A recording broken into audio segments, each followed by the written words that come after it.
I was thinking about this these days, and I realized that the series The Lost Range of Motion is a bit innocent looking. So in this video I would like to go a bit deeper into what exactly I'll treat, how exactly that is important, and particularly where we are going.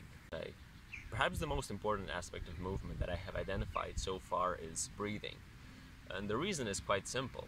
If you don't breathe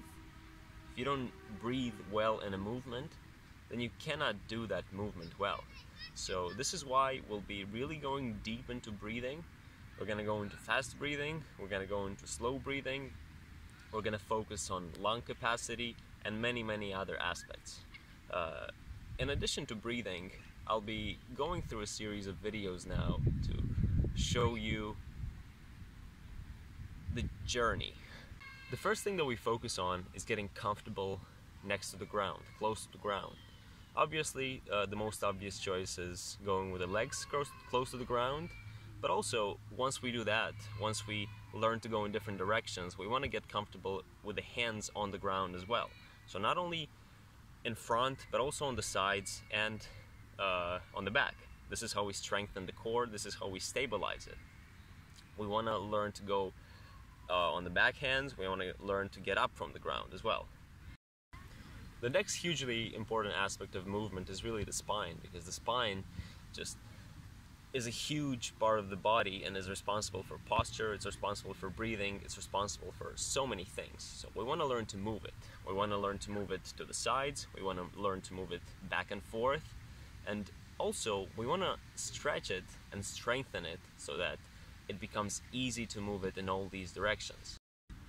Another important aspect that we focus on is stability. So we want to move on one leg and make sure that we are stable. That will require a lot of core strength that will slowly build from zero by taking the body in many directions. We'll build the legs, we'll just start moving them all around just to build them from zero.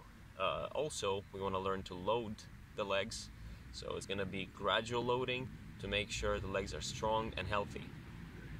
We're going to learn to take our practice down to the ground, to go to the ground and go back up.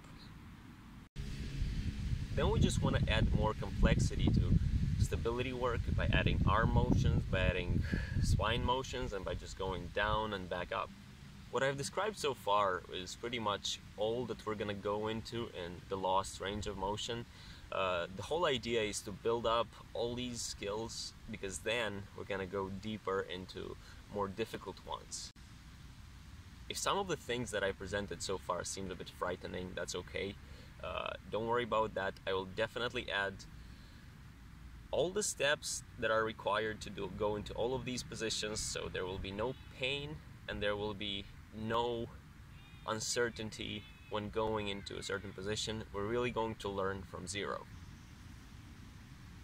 The next logical pattern of movement that we're going to learn is going to be the bridge. So we're going to learn to go into the bridge, we're going to learn variations of the bridge.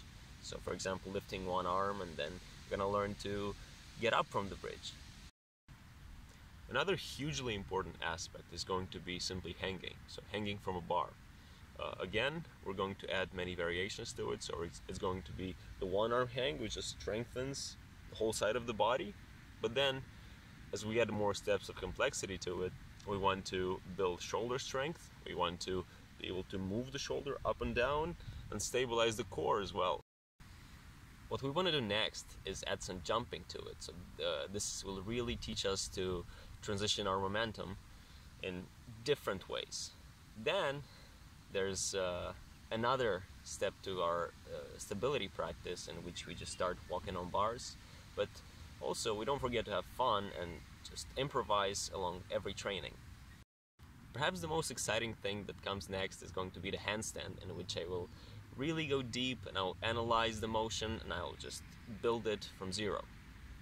Then we can look into some rolls and simply putting everything together. So we want to learn to get to the ground, we want to learn to improvise on the ground and just jump, and we add some flips to it. Of course, everything I will try to build from zero. We'll go deeper into many aspects of the practice. So for example, When we talk about stability and core strength, we'll add a lot of new variations to walking on bars. The deeper we go into our practice, the more we'll be able to adapt and improvise and just add our unique contributions to it. So this is a game that I developed. It just started by trying to step on the line, and then I added jumps to it, and then I added handstands to it, and it slowly developed into something bigger, which I am still creating and I'm still developing. Finally, I wanted to end this video with the one-arm handstand.